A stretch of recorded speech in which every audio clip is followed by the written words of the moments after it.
Así inicia Es Noticia, noticia en profundidad. Qué placer acompañarles de nuevo. Soy Tatiana Pérez y les saludo desde nuestra sede central en Caracas, en Venezuela.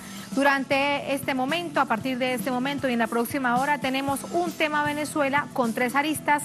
Desplegamos a través de los titulares los temas que analizaremos en profundidad. El primero de ellos, la primera arista, un día después de ser juramentado, gobiernos de varias partes del mundo fortalecen relaciones con Venezuela. ¿Quiénes son que los unen a esta nación suramericana? Profundizamos en ello. Tenemos una segunda arista. Movimientos sociales del mundo acompañan esta nueva etapa de la revolución bolivariana. Las delegaciones presentes han reconocido a Nicolás Maduro como presidente electo el pasado 20 de mayo en un proceso democrático. Profundizamos en ello. Y una tercera arista, 5 gobiernos del llamado autodenominado Grupo de Lima se desmarcan del artículo 9 de la declaración de este grupo que se dio el pasado 4 de enero. Mientras, a nivel interno, la oposición avanza en un nuevo plan desestabilizador. ¿De qué se trata? ¿Cómo lo asume el gobierno? Lo analizamos en Noticia, que así comienza.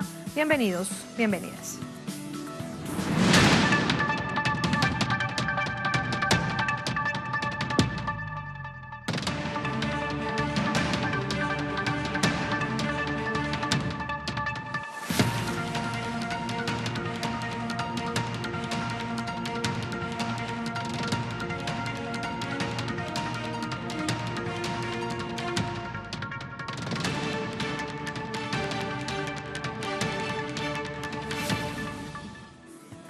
Es noticia Venezuela. En el marco de la juramentación del presidente Nicolás Maduro, países del mundo profundizan sus relaciones con esta nación suramericana.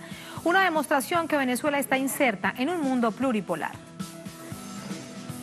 A pesar de la campaña mediática internacional que intenta convencer al mundo de que el presidente Maduro es ilegítimo, luego de haber ganado democráticamente las elecciones presidenciales con casi el 70% de los votos, la realidad es que los lazos de amistad y apoyo estratégico con naciones potencia y países emergentes es más fuerte que nunca. Una de las reuniones de trabajo del jefe de Estado este viernes fue con el ministro de Defensa y Logística de la Fuerza Armada de la República Islámica de Irán, Amir Hatami. El objetivo principal del encuentro es fortalecer las relaciones bilaterales y de cooperación en materia energética, militar, económica e industrial. Se prevé además abordar temas en beneficio a la seguridad y defensa de la nación y resguardar la soberanía de ambos países. Delcy Rodríguez, vicepresidenta ejecutiva de la República, y su homólogo turco, Fuat Oktay, en compañía de una delegación de alto nivel, mantuvieron una reunión oficial para estrechar lazos de cooperación en diversas áreas. En el encuentro también participaron el canciller Jorge Arriaza y el vicepresidente para el área económica, Tarek El Aissami. Rodríguez también sostuvo un encuentro con la delegación del gobierno de China. El encuentro contó con la presencia de representantes del Banco Popular Chino, el Ministerio de Agricultura y Asuntos Rurales y el embajador de China en Venezuela, buscando fortalecer alianzas en agricultura y tierra. Por Venezuela asistieron el ministro de Agricultura, Wilmar Castro Soteldo, y el ministro de Economía y Finanzas, Simón Serpa. La vicepresidenta sostuvo además una reunión con voceros del gobierno de la Federación Rusa y con el presidente de Osetia del Sur, Anatoly Bibilov, con el fin de evaluar el escenario nacional e internacional y propiciar el intercambio bilateral. Por su parte, el vicepresidente para el área económica, Tarek El Aissami, también sostuvo una reunión con la delegación de Siria. En ella estuvieron presentes Salwa Abdallah, ministra del Estado para Asuntos de Organizaciones y Federaciones, y el embajador Khalil Bitar, con el propósito de fortalecer lazos de amistad, revisar acuerdos y afianzar la cooperación entre ambos países. Asimismo, delegaciones de Belarus y organismos internacionales han realizado distintos encuentros bilaterales con autoridades del alto gobierno del reelecto presidente Nicolás Maduro en el marco de la diplomacia bolivariana de paz. ¿Qué significa esto? Vamos a revisar el contexto, profundizamos en ello. Para esto nos acompaña Alejandro Fierro, periodista español, analista político, investigador de CELAC. Alejandro, qué placer, ¿cómo estás? Muy buenas noches. Gracias por acompañarnos. Gracias a vosotros. Presentábamos un pequeño resumen, una síntesis de los encuentros bilaterales un día después de la juramentación del presidente Nicolás Maduro. El mensaje que se envía particularmente a aquellos gobiernos que intentan imponer una matriz sobre que Venezuela está sola en el mundo. mundo. Creo que es concordante con la realidad. No podemos hablar de que Venezuela está aislada cuando es cierto que 46 países no han reconocido la elección del presidente Maduro, pero 148 sí lo han reconocido. Y esos 148, entre ellos hay potencias económicas y políticas formidables como puede ser Rusia, como puede ser China, como puede ser India. Recordemos, por ejemplo, que el continente asiático, con toda su pujanza y su vitalidad económica, solo con la excepción de Japón, ha reconocido en pleno al presidente Maduro. Estamos hablando que esos gobiernos que sí han reconocido al presidente Maduro representan a 6.300 millones de personas de los 7.300 millones que habitamos este planeta. Creo que el mundo es mucho más grande de lo que quieren sugerir algunos titulares periodísticos. Eso es muy importante. Ahora, en términos de la diplomacia y de la política, ¿cómo entender estas relaciones? ¿Qué los unen? Porque es parte de lo que nos preguntábamos en los titulares. ¿Hay un acercamiento natural por ideología? ¿Hay un acercamiento económico? ¿Es la diplomacia del mundo? Son relaciones internacionales que deben de mantenerse bajo los cauces diplomáticos habituales y bajo los cauces de la concordia que deben presidir las relaciones entre el mundo. Estamos hablando de algo enormemente importante, que es cómo nos relacionamos los países entre nosotros.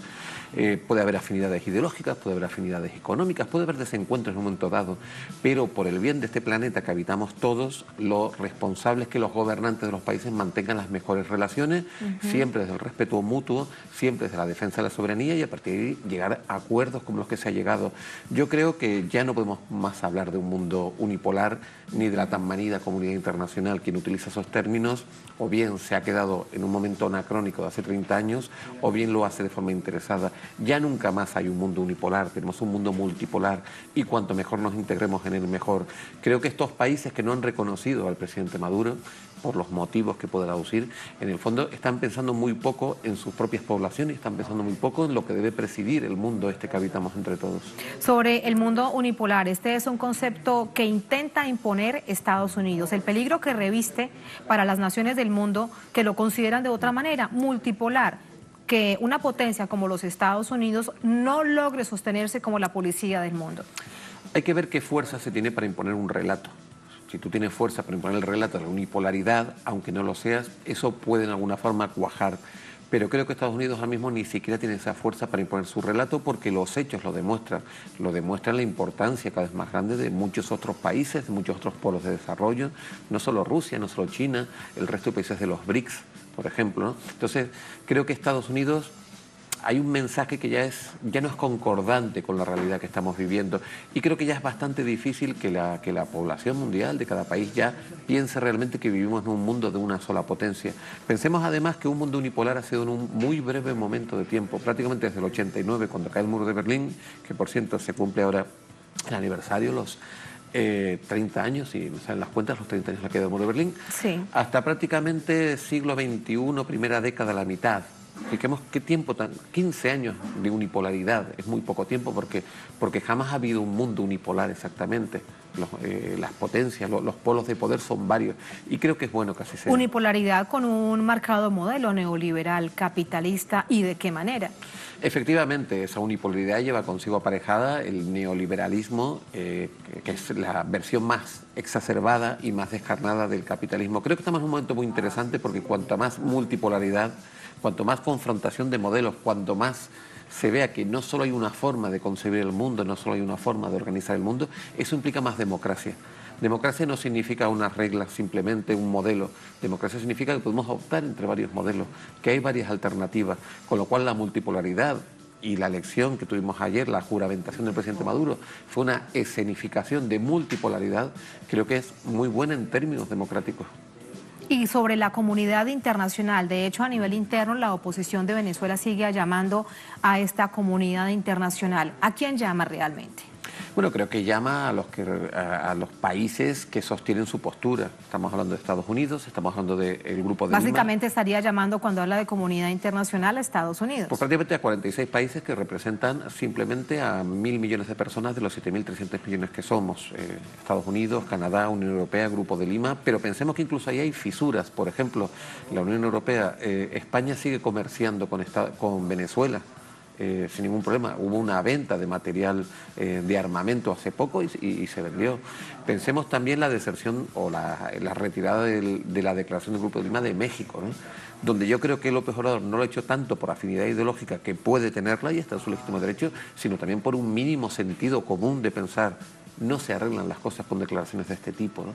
Entonces yo creo que el bloque al que se dirige la oposición cada vez más menguante, cada vez tiene menos representación y cada vez está demasiado escorado hacia una cierta postura ideológica. Y creo que eso le quita legitimidad a la oposición. Da la impresión de que habla más en nombre de unos países extranjeros que de los venezolanos y las venezolanas, que es lo que debería ser su función legítima, como toda oposición de cualquier país en el mundo que adversa legítimamente a su gobierno. Si es que están en un país en donde ejercen la legítima oposición.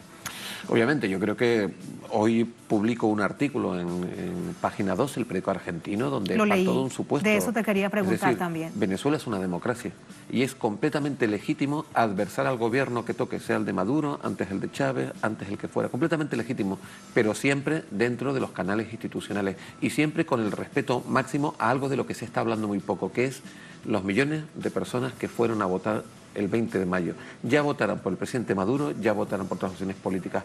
Hay un acerto en el tema electoral que es fundamental. Lo que importa es la gente que va a votar. Eso es sagrado, es la gente que decide. Ese voto es sagrado y ese voto es el pilar desde el que tenemos que empezar cualquier tipo de debate. Y tengo la impresión que la oposición y el Grupo de Lima y Estados Unidos están hablando muy poco de esa gente. Realmente es que no tienen en cuenta a esa gente. También en el artículo hablas sobre el concepto en sí mismo de la juramentación. ¿Por qué poner en cuestión cuando existen todos los niveles precisamente de la postura democrática del país, que incluyó 7 millones, un poco más, de votos para llegar a este momento de la juramentación? La juramentación no es meramente un acto protocolario, es mucho más que eso. Es la constatación de la voluntad del pueblo expresada en las urnas, de la voluntad de los millones de personas que fueron a votar, repito, con independencia de a quién votaran. Poner esto, deslegitimarlo, no reconocerlo, es no reconocer a esas personas que han ido a votar. ¿Por qué su voto no vale? ¿Por qué si yo voté el 20 de mayo, da igual que fuera por el presidente Maduro que por las otras opciones, ahora se me dice que esas elecciones no fueron legítimas? Es un absoluto contrasentido, por eso es tan importante la juramentación. No podemos pasar por alto estos actos simbólicos porque son los que realmente nos refuerzan la democracia. Pero yo plantearía una disyuntiva. Dice el Grupo de Lima, lo que llama la Comunidad Internacional, que estas elecciones no son válidas porque el árbitro, el Consejo Nacional Electoral, es parcial, no es imparcial, porque el sistema no es transparente, porque no había observadores internacionales. Se supone que bajo este mismo árbitro, se supone que bajo este mismo sistema y se supone que también sin observadores internacionales se realizaron las elecciones legislativas de 2015. ¿Por qué entonces sí que consideran que la Asamblea Nacional es legítima? ¿O no son ninguna de las dos legítimas? Y ponemos en tela de juicio todo el sistema. Y que la autoridad electoral es legítima. Efectivamente. Entonces, y que todo funcionó. Lo que no se puede es caer en contradicciones, ¿no? Yo creo que sería una muy buena noticia para Venezuela que se contara con una oposición que respetara los cauces democráticos, y puede ganar, puede perder, puede ocurrir cualquier cosa, pero si no respetamos las normas del juego democrático que nos hemos dado entre todos y todas, es muy difícil llegar a cualquier tipo de acuerdo. Antes de despedirte, la inspiración para distintos pueblos y gobiernos del mundo, lo hemos escuchado, es Venezuela, producto de su resistencia, producto de querer establecer un mundo distinto al que nos han impuesto desde fuera, particularmente en este modelo neoliberal y de capitalismo salvaje. El desafío que tienen adelante en esta nueva etapa de la revolución bolivariana, 6 años del gobierno del presidente Maduro. Yo creo que los desafíos primero es consolidar que hay una alternativa a la hegemonía neoliberal capitalista. Cuando digo alternativa es diferente que antagonismo. Venezuela no lucha contra nadie. Si tú eres antagónico que luchas contra algo, Venezuela, de hecho, es un país que yo sepa hasta el momento no ha invadido a nadie, ¿no? Es un país que busca una alternativa. Yo creo que eso tiene que ser lo primero en estos 6 años, ¿no? Seguir manteniéndonos como esa alternativa a un sistema económico, a un sistema político, a un sistema social hegemónico, que bueno, cuando pensamos que en el mundo 2/3 partes de los 7.000 millones que somos son pobres, y de ellos 1/3 parte de extrema pobreza que sobreviven con menos de $1 al día, ese sistema capitalista igual no ha sido especialmente exitoso. Creo que el ejemplo de resistencia, el ejemplo de dignidad política y el ejemplo de utopía, porque no, las utopías son muy necesarias para seguir caminando. No confundamos utopía con una quimera. La quimera es el delirio de un loco. Yo creo que lo que hay en Venezuela es una utopía, que es lo que nos permite seguir avanzando, como decía Eduardo Galeano en esas hermosas palabras, ¿para qué sirve la utopía? Para seguir caminando, ¿no? Creo que es un empeño político hermoso. Y después seguir construyendo país. Lo que hace ni más ni menos cualquier gobierno, ocuparse del país, ocuparse de la fortísima crisis económica que está provocando un enorme sufrimiento social que absolutamente nadie niega, empezando por el presidente Maduro, que por supuesto no la niega.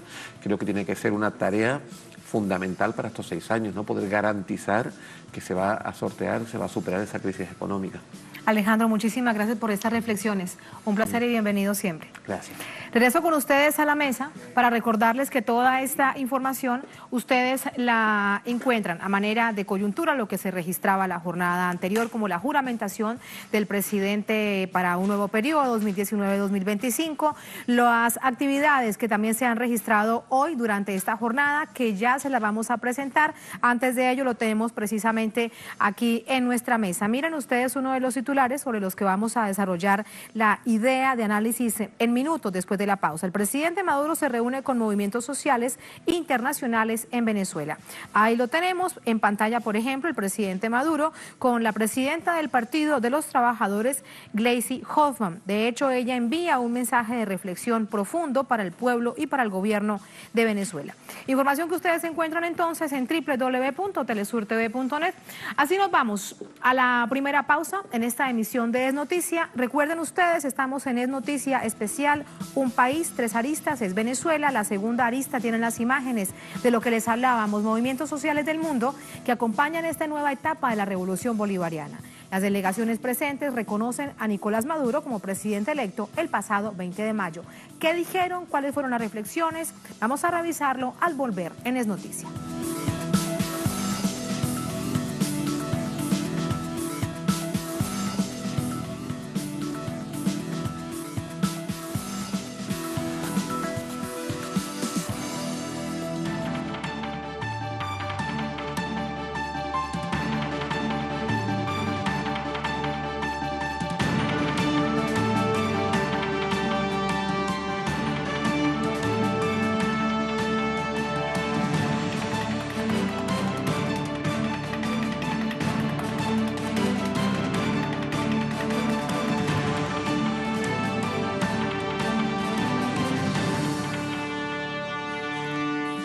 Es noticia Venezuela con la segunda arista. El presidente de esta nación, Nicolás Maduro, sostuvo un encuentro con más de 90 representantes de movimientos políticos y sociales internacionales en el Palacio de Miraflores. Las delegaciones ratificaron su apoyo a la diplomacia de paz bolivariana, a la construcción de la justicia social en un mundo pluripolar. El encuentro tuvo como propósito fortalecer lazos de amistad, respeto y cooperación con pueblos del mundo en aras de proyectar un desarrollo común que rompa con la hegemonía imperialista y se avance en la construcción de un mundo pluripolar. El presidente Maduro aseguró que los gobiernos de la derecha persiguen a Venezuela y han intentado sacarlo del poder de formas no democráticas, como el magnicidio en grado de frustración. El presidente deploró el nuevo show mediático contra Venezuela mediante campañas internacionales, las cuales no tienen comparación en la historia de esa nación.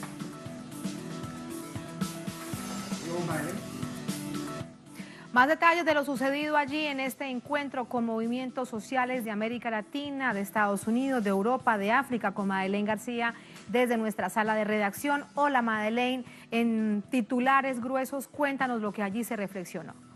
Muy buenas noches, Tatiana. Pues puntos claves de este encuentro. Primero, ratificar el respaldo de los movimientos sociales y de partidos políticos en general en el mundo, en todos los continentes del planeta, para Nicolás Maduro, es decir, ratificando la democracia, la soberanía y sobre todo denunciando la injerencia y la violación del Estado de Derecho o del derecho internacional como tal, que es lo que ha venido denunciando el presidente Nicolás Maduro. En el día de ayer, por ejemplo, decía Tatiana que si se sigue violando el derecho internacional como está ocurriendo, ¿qué quedaría para la convivencia de las naciones? En este sentido, pues explicó que toda esta arremetida que estamos viendo desde Venezuela y fuertemente no solamente a Venezuela, sino a otros gobiernos de izquierda con persecuciones a sus líderes políticos,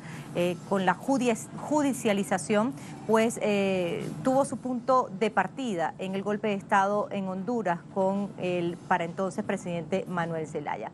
Y también otro de los respaldos en torno a este tema de la persecución a los líderes políticos como Lula da Silva. Así que vamos a escuchar en este momento qué dijo el expresidente Manuel Zelaya, presente allí también la presidenta del partido PT, el Partido de los Trabajadores de Brasil, frente a esta reflexión y este debate que se abrió hoy con la presencia de estos invitados internacionales que estuvieron en el día de ayer en la juramentación con la representación de 94 países del mundo. Vamos a escucharlo. En Venezuela, las elecciones son, como dijo Jimmy Carter, el sistema más desarrollado y más perfecto electoral del mundo. No le gusta que digamos eso, pero tienen que darse cuenta de estos gobiernos o presidentes lacayos del imperio, serviles del imperio, que hoy atacan a Venezuela.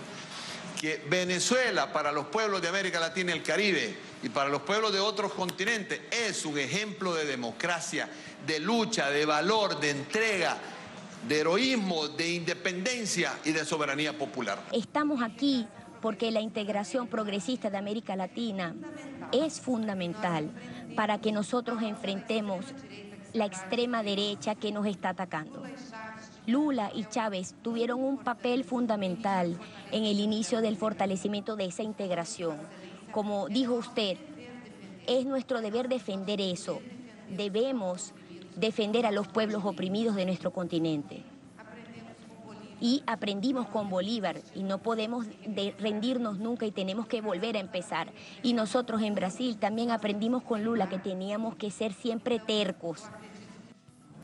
El derecho internacional es lo que más se está vulnerando en estos tiempos. Es decir, pesa, Tatiana, quien más tenga el poder, el derecho imperial frente a la convivencia, que es ese derecho internacional que suscriben todos los gobiernos, todas las naciones, y por eso vemos cómo en diferentes instancias y diferentes países han asediado a Venezuela. A pesar que en el día de ayer hubo 94 países del mundo pues brindando su respaldo, su apoyo a Venezuela, pareciera que pesa ese poder imperial. Por un lado, Rusia, China, pues advierten que no se puede estar jugando con la política ni la democracia venezolana, pues otros países intentan otro tipo de situación y además estrategias que ya se han repetido mucho, ha dicho el presidente Nicolás Maduro, y que debemos estar alerta, pero sin perder el norte, porque definitivamente fue juramentado ayer como presidente de la República y seguirá en sus funciones. Ahora bien, ¿qué dijo el presidente Nicolás Maduro frente a esta arremetida que está viviendo ahorita América Latina o los movimientos progresistas? Vamos a escucharlo. La contraofensiva brutal para revertir esta situación comenzó desde el punto de vista geopolítico el 28 de junio del año 2009, cuando fue derrocado por un golpe militar el presidente Manuel Zelaya. A plomo lo sacaron de su casa. Parece que la orden era matarlo. Contaba precisamente, Tatiana, el contexto de cómo empezó esta arremetida y esta ola de agresión a América Latina y el Caribe, a los movimientos progresistas, en donde pues precisamente se ve vulnerado el Estado de Derecho y el derecho internacional como tal a los gobiernos que son constitucionalmente firmes, democráticamente firmes, y la injerencia, por un lado, de estas naciones a las soberanías de los países de América Latina. Así que un poco la reflexión en este encuentro con intelectuales, con movimientos sociales, con políticos del mundo que aún están acá en Venezuela fue esa, el centro fue eso. Tatiana. Muchísimas gracias, Madeleine. Son reflexiones que sumamos al análisis de inmediato. Muy buenas noches. Muy buenas noches. Muy buenas noches. Vamos al análisis. Para ello nos acompaña Julio Murientes. Él es miembro del Movimiento Independentista Nacional Ostosiano de Puerto Rico, catedrático precisamente de la Universidad de Puerto Rico. Julio, un gusto saludarte. Gracias por acompaños. ¿Cómo estás? Qué alegría llegar aquí. Qué bueno que estés con Tanto nosotros. tiempo Muchas gracias. Con Telesur y nunca había estado en su sede, así que... Bienvenido siempre, singular. Julio. Muchísimas gracias. Y además, hoy es el aniversario 180 del natalicio de Eugenio María de Hostos, patriota puertorriqueño en la lucha por la independencia contra España, a quien le tocó vivir por un tiempo precisamente en Caracas, y que en su honor mi organización se llama Hostosiana.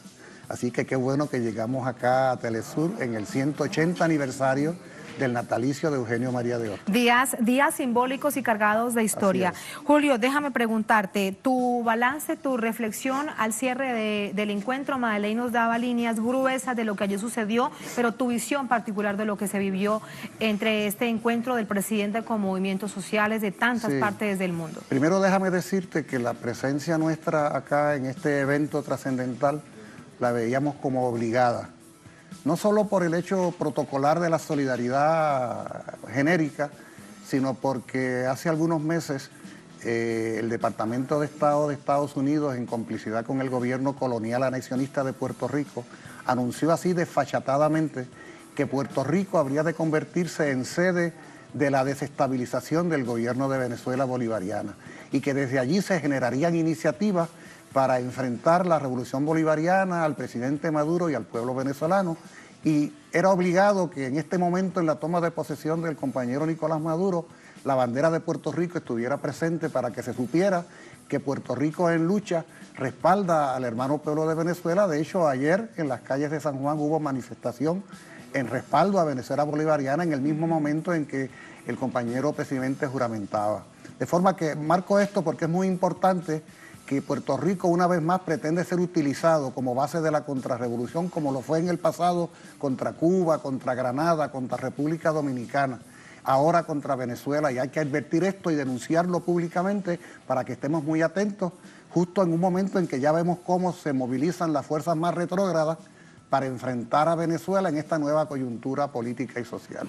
Es lo que hace el gobierno de Venezuela con el gobierno local, digamos, de Puerto Rico. Pero el pueblo, ¿cómo se percibe una medida que se anuncia a través de Washington y de la Casa Blanca en la isla, en Puerto Rico, entre la gente? Mira, nosotros hemos sido enfáticos en Puerto Rico al analizar este asunto de que el tema va más allá de la simpatía o antipatía que pueda generar o un presidente o un proceso. O sea, reconocemos el derecho que tiene cualquier ciudadano a emitir el juicio que sea sobre Venezuela, sobre Cuba, sobre cualquier asunto mundial. Lo que es inadmisible, lo que no podemos admitir, simplemente tenemos que rechazar, es que Estados Unidos se arrogue la prerrogativa de violentar la soberanía nacional venezolana y de intervenir en la soberanía nacional de este pueblo. Y el llamado nuestro al pueblo puertorriqueño no es simpatiza con la revolución o simpatiza con Maduro necesariamente. Nuestro llamado es, más allá de cualquier otra consideración, tenemos que rechazar que a Puerto Rico se le utilice para agredir un pueblo hermano de América Latina y el Caribe. Olvídate de lo que tú pienses sobre lo que sea. Lo cierto es que Puerto Rico no puede ser base para la violación del derecho internacional en materia de soberanía nacional y autodeterminación. Insistimos, como decía el compañero Maduro ayer en su intervención, los problemas que existen de todo tipo, como cualquier sociedad, hoy lo hablaba en el acto, ¿qué país no tiene problemas?, decía el compañero Nicolás Maduro. ¿A quién corresponde, tratándose de un país soberano, independiente, a quién corresponde? A ese pueblo, a nadie más. Los problemas del pueblo de Venezuela tendrá que resolverlos el pueblo de Venezuela. Yo desde afuera podré opinar en un sentido u otro, pero yo no tengo derecho a intervenir. Aquí lo que vemos, Julio, en todo caso, y esto es una reflexión muy interesante porque vemos cómo desde el gobierno de los Estados Unidos cada vez se quiebra más el derecho internacional a través del sistema de Naciones Unidas, a través de otro tipo de organismos internacionales que tenían como principio el respeto del derecho internacional, la soberanía de los pueblos, la autodeterminación. Esto parece que hoy en día es letra muerta. Ellos han lanzado al cesto de la basura, y no solo Estados Unidos, la Unión Europea, la OTAN, han lanzado al cesto de la basura lo que desde la perspectiva de los estados modernos eran principios contundente: el respeto a la soberanía nacional, el respeto a la autodeterminación, un poco lo que planteaba López Obrador en el discurso de toma de posesión, sí, refiriéndose precisamente, primero implícitamente, luego explícitamente a Venezuela.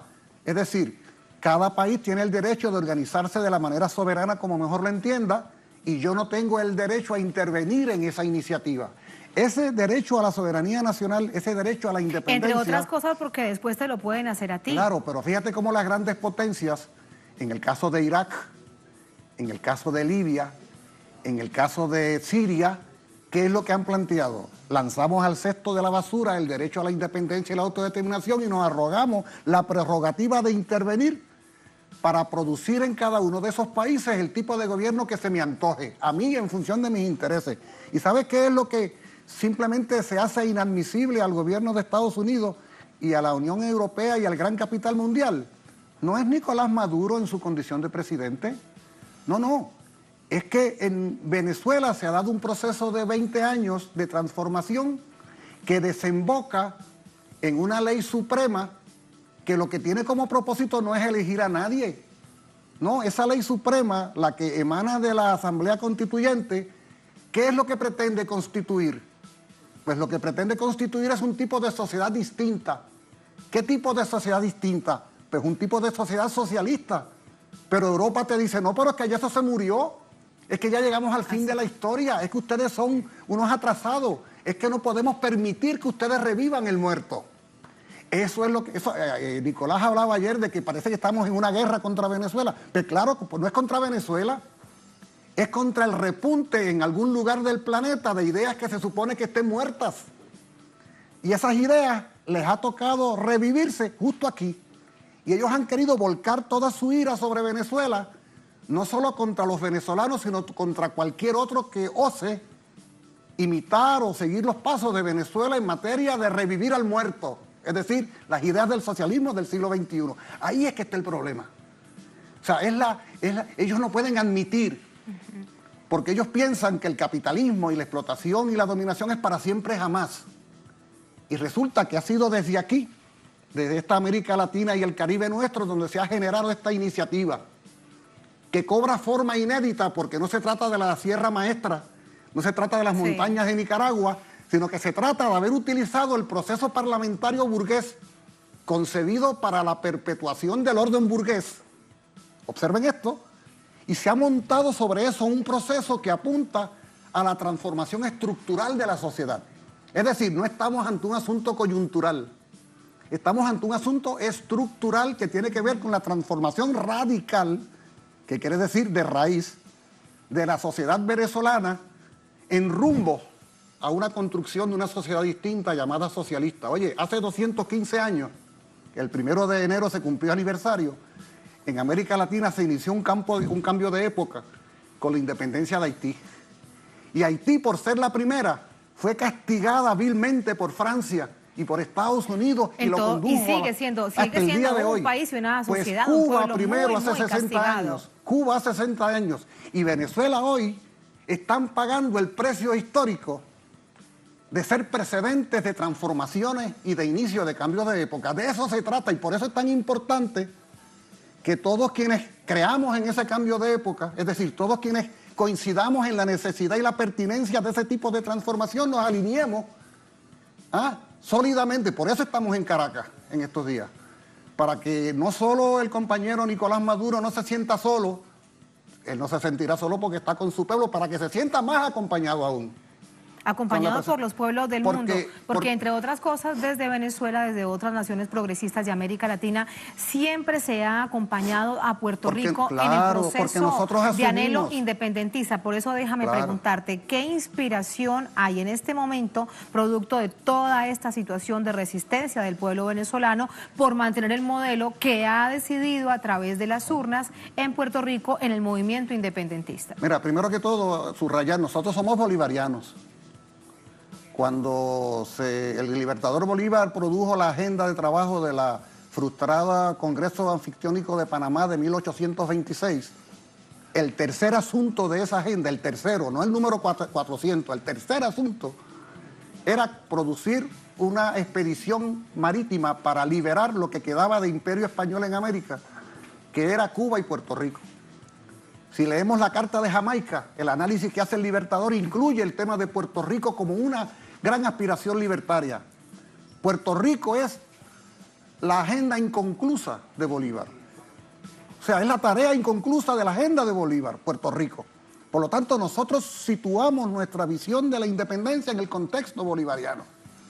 Y para nosotros supone una gran lección el ejercicio de perseverancia y de lucha que ustedes están desarrollando en este país. Y para nosotros además supone una energía vital que nos permite avanzar en nuestra condición de caribeños y latinoamericanos, además venezolanos y puertorriqueños, ambos somos caribeños. Pero además a nosotros se nos ha querido que estemos mirando al norte siempre y nos enajenemos de nuestro sur. Oye, nuestro vecino al sur es Venezuela y el vecino al norte de Venezuela es Puerto Rico. Y Bolívar estuvo en Vieques, la isla nena, luchadora, en un momento dado.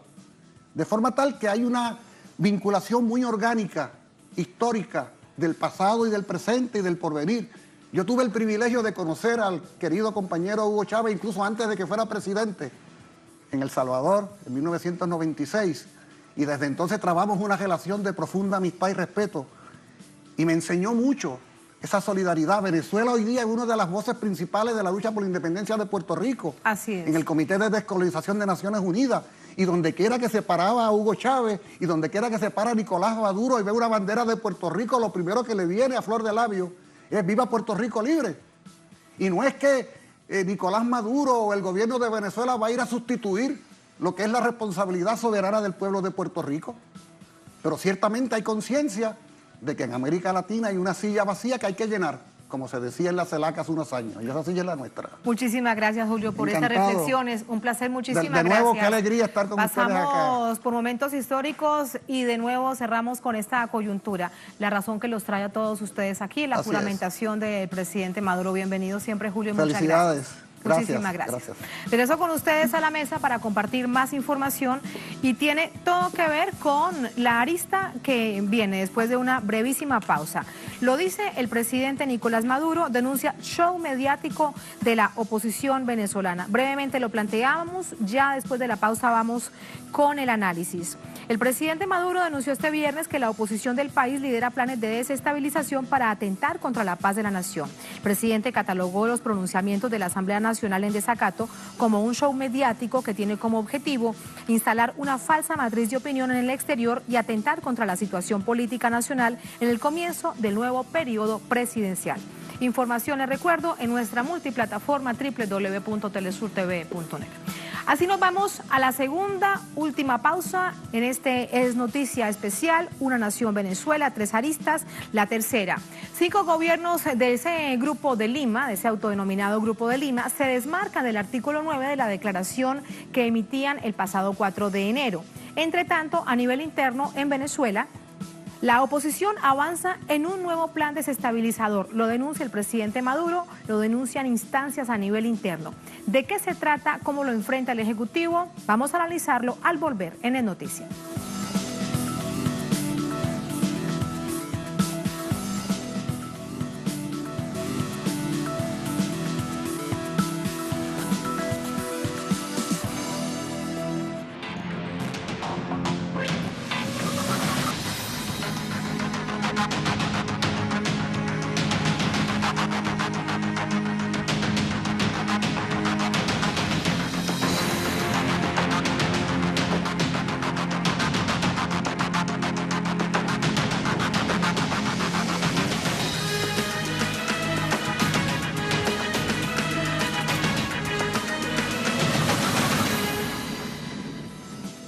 Es Noticia Venezuela con la tercera arista. Un día después de la toma de posición del presidente Nicolás Maduro, la oposición del país no para la ofensiva contra el gobierno de este ejecutivo del presidente Maduro.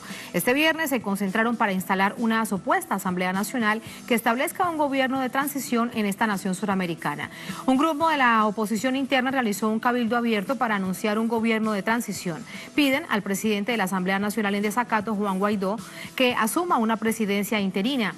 una medida que solo puede surtir efecto en caso de que el presidente de la nación, en este caso Nicolás Maduro, presente su renuncia o que sea depuesto por el Ejército Nacional Bolivariano y se produzca la vacante absoluta. Esto lo establece la Constitución Nacional, pero no es el asunto real.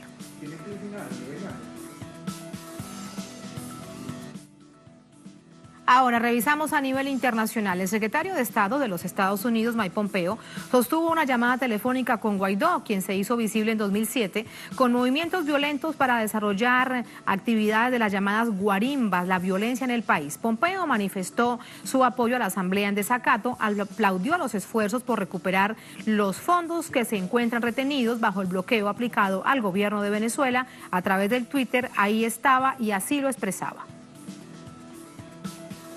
Ahora, miren ustedes este tuit de Guaidó. Él decía lo siguiente: asumiendo la legitimidad que me da el artículo 233, 333 y 350 de la Constitución de Venezuela, convoco al pueblo de Venezuela, a la Fuerza Armada Nacional y a la comunidad internacional para lograr la conformación efectiva del gobierno de transición. Uno de los tuits que emitió hoy durante esta jornada.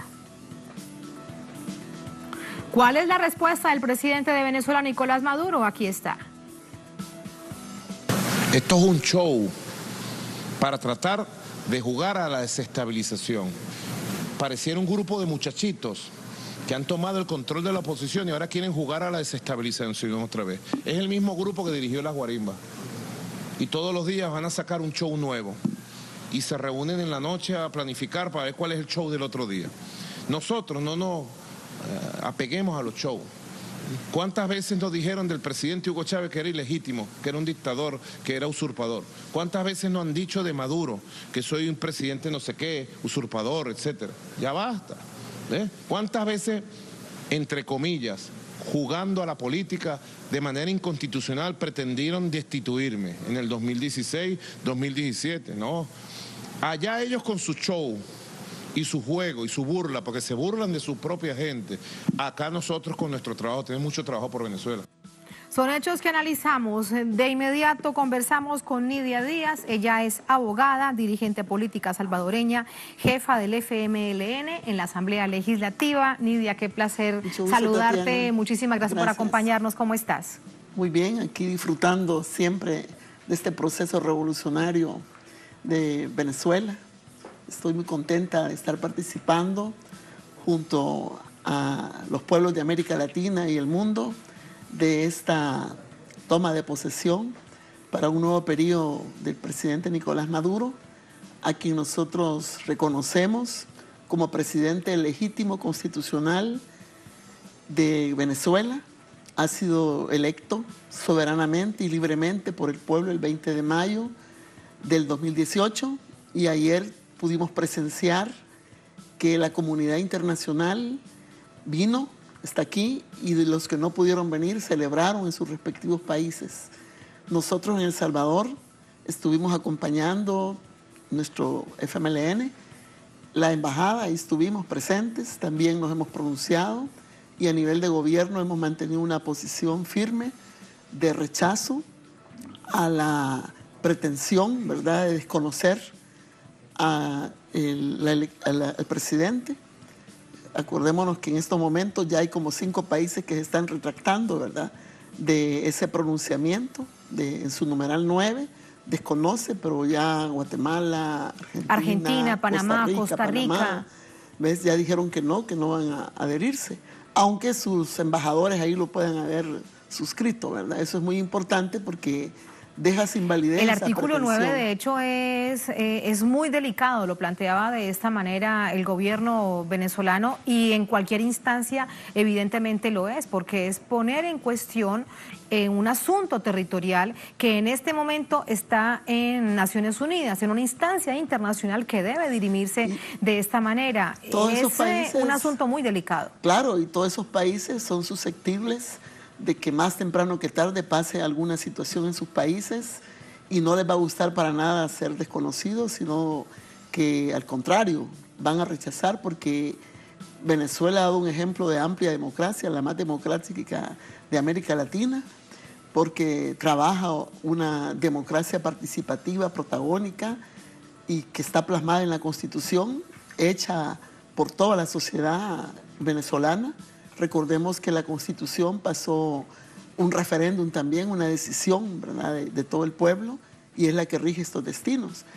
Vaya, y cada país tiene un marco legal, y si a ese marco legal que cada uno tiene vienen otros intereses foráneos, otros países a decir, mire, no lo está haciendo bien, hágalo de otra forma, no es correcto para nada. Violenta el derecho internacional a soberanía de los pueblos, atenta contra la estabilidad y contra lo que todo el mundo está trabajando ahorita a favor, que es un mundo multipolar. Entonces creo que todos estos que han suscrito esa resolución en la OEA deberían de poner sus barbas en remojo, como decimos, ¿verdad? Porque muchos de esos países son antidemocráticos, comenzando por el mismo Estados Unidos, que tiene en la miseria y en la falta de determinación ese país, porque yo me recuerdo ahorita en las elecciones norteamericanas, Trump estuvo como 3 millones menos que Hillary Clinton, y sin embargo, por el sistema mismo legal que tiene, violentó la voluntad soberana, ¿verdad? Y se impuso, pues, de acuerdo a las reglas legales que ellos tienen. Y ahora que en Venezuela el pueblo democrático y directamente ejerció el 20 de mayo esa voluntad abrumadoramente por mayoría, porque así lo considera este pueblo, la autodeterminación. Aquí Venezuela desde hace 20 años ha decidido caminar por la ruta de la justicia social, de la democracia participativa, protagónica, ha decidido caminar por el rumbo de realmente crear un orden económico, social para todos, para que no haya desigualdad. ¿Y por qué vienen otras potencias y vienen otros países que tienen miseria, que tienen falta de democracia en sus pueblos, a querer sobre... De hecho, intentan imponer a través de este bloque de la oposición interna un llamado gobierno de transición? Evidentemente es ilegal, es ilegítimo, no aparece en ninguna parte de la Constitución bolivariana de Venezuela, pero sí hay ejemplos de gobiernos de transición a través de todas estas fórmulas aplicadas por Estados Unidos, como por ejemplo Libia. ¿Cuál es la alarma que se debe encender ante una situación de esa para todos nuestros pueblos? Claro, la situación en Libia fue que formaron gobiernos como paralelos que reconocieron, y luego vino realmente la invasión y después el asesinato a su líder. Entonces debemos de prestar mucha atención de que el imperialismo busca sobrepasar la legalidad y las leyes internas y el sistema de funcionamiento de los países, que está establecido precisamente en tratados, convenios, y se sobrepasan a eso y imponen, ¿verdad?, lo que a él les parece, y los títeres, los lacayos. Así aplican las fórmulas. Así aplican las fórmulas. Entonces hay que estar muy atentos, por eso digo que todos podemos poner nuestras barbas en remojo frente a la pretensión imperial de los intereses geopolíticos y geoeconómicos, digo a veces, porque, por ejemplo, nosotros, ahorita hay un anuncio ahí que quieren quitar el Tratado de Libre Comercio de Estados Unidos a República Dominicana, El Salvador y a Nicaragua. Tanto República Dominicana y El Salvador es por haber abierto relaciones diplomáticas plenas y soberanamente con la República Popular China. De hecho, lo dice un funcionario de la Casa Blanca a través de unos medios de comunicación locales en los Estados Unidos. He leído la declaración, por ejemplo, del canciller en República Dominicana, donde dice: debemos esperar, no hay que llamar al pánico porque no hay ninguna información de carácter oficial. Lo que uno se pregunta es si están ya enviando estos mensajes, porque es lo que va a suceder. Sí, o sea, esa manera de chantaje, miedo. Por ejemplo, en el caso de El Salvador, Dominicana y Panamá, inmediatamente El Salvador estableció en agosto las relaciones diplomáticas, llamaron a los embajadores, los tuvieron varios días en Estados Unidos, a estos 3 embajadores, y amenazaron, ¿verdad?, con romper relaciones. En el caso de nosotros, que formamos parte de una alianza estratégica con Estados Unidos, Honduras, El Salvador y Guatemala, de romper esa alianza, de romper los convenios y proyectos en materia de seguridad y de migración y progreso. Por eso hay una alianza para el progreso, diciendo de que eso iba a acabar, cuando ellos están a sabiendas, ya lo saben perfectamente, que El Salvador ha combatido realmente la inseguridad en todas las partes del Golfo de Fonseca, y que hemos disminuido los niveles de inseguridad en la región. Entonces, son como amenazas, sí, pero parece que nada de esto le sirviera al gobierno de los Estados Unidos, sus aliados. Particularmente te pregunto sobre el caso de El Salvador. ¿Qué pasa en este momento que están a puertas de una elección presidencial? El 30 de este mes se cierran las campañas. Te pregunto además cuándo cierra el FMLN la campaña y cómo se ha visto todo ese nivel de tensión con la oposición tan cercana al gobierno de los Estados Unidos. Bueno, nosotros cerramos la campaña el domingo 27, ¿verdad? Pero es un cierre masivo, formal, pero siguen los 3 días subsiguientes y si bien es cierto, cierra la campaña, pues el trabajo es intenso hasta el día 3, ¿verdad? Sin duda. Nuestra posición respecto a la política exterior sigue igual, pues nuestro programa por un país mejor, que impulsa nuestro candidato Hugo Martínez, Karina Sosa, la vice, es mantener siempre el respeto a la soberanía de los pueblos, la autodeterminación, el diálogo como solución de conflictos. Nosotros el próximo miércoles tendremos 27 años de haber suscrito los acuerdos de paz. Momento muy importante, claro, Nidia, histórico para el país. Un punto de inflexión en la historia salvadoreña. A partir de ese momento se empieza a desmontar una dictadura militar y se empieza a dar impulso a un proceso democrático. El Frente y el pueblo trajimos los cambios, las libertades, los derechos políticos y civiles fueron restablecidos en el país y desde ese momento para acá hemos estado construyendo país. Desde hace 10 años, ¿verdad? 9 años y medio que llegó el primer gobierno del Frente, empezó a incluirse a las personas en los programas sociales, hemos reducido 12 puntos en la desigualdad, encontramos un país en crisis, en menos 3.6 la economía, ahora estamos en 2.6, un país que ya no producía nada, productos agrícolas, ahora ya estamos abasteciendo bastante el mercado interno, es decir, ha venido cambiando, hay más justicia social, más respeto a los derechos sociales, económicos en el país y vamos por un tercer gobierno, pues esta apuesta ahorita de esta campaña intensa que tenemos, yo le llamo un pecho a pecho, llamo yo a esta campaña, es un remontarse desde mediados de noviembre, cuando lanzamos nuestro programa, que para seguir los cambios profundos en nuestro país necesitamos seguir mejorando, entonces nuestro programa se llama Por un Mejor País, para que los cambios que ya se trajeron, ¿verdad?, estos 9 años, sigan profundizándose, ampliándose. Sí. Y eso es muy importante para mejorar cada día el país. Entonces este programa, esta presentación y esta divulgación de nuestro programa, así como los logros, ha traído un momento de inflexión, ¿verdad? Porque hay más aceptación a nuestra fórmula, más acercamiento de sectores. Hemos crecido en las alianzas sociales y políticas. Sí, estoy a punto y estamos seguros de que Nidia, el próximo 3 nosotros vamos a definir la votación de ese país para un tercer gobierno.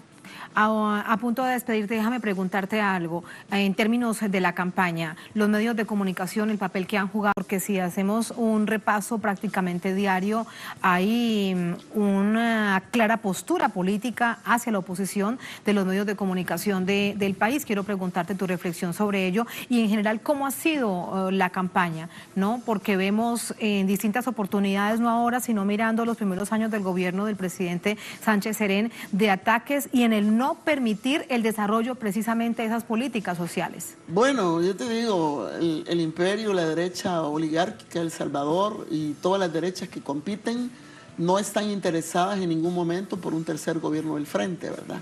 Eso hace que todos los medios privados mantengan una posición de disminuir los alcances de los cambios para incidir en la percepción de las personas que no hemos hecho nada, que no lo hemos hecho bien, que es necesario el cambio. En el caso de la derecha, de un sector de la derecha salvadoreña, que inclusive ellos son partidos, pero dicen, bueno, no es el momento ya de los partidos, y todo lo plantean con mentira. Entonces, de una mentira te pueden crear una percepción como que es verdad. Esa es la lucha diaria, ¿verdad? Creo que la izquierda latinoamericana y salvadoreña, y el caso del FMLN, debemos seguir intensificando la comunicación, dominando realmente las redes, dominando todo lo que es la forma como se lleva el mensaje para que la percepción sea apegada a la verdad, apegada a los cambios. De mentiras si que yo la te digo gente que cree. El Salvador ha disminuido 12 puntos en desigualdad, es porque los ha disminuido, porque hay una educación gratuita en todo el país. Cuando un médico llegó a un caserío o un cantón, cuando tú le diste la oportunidad a la pequeña y mediana empresa, cuando en El Salvador realmente la educación fue gratuita hasta la universitaria.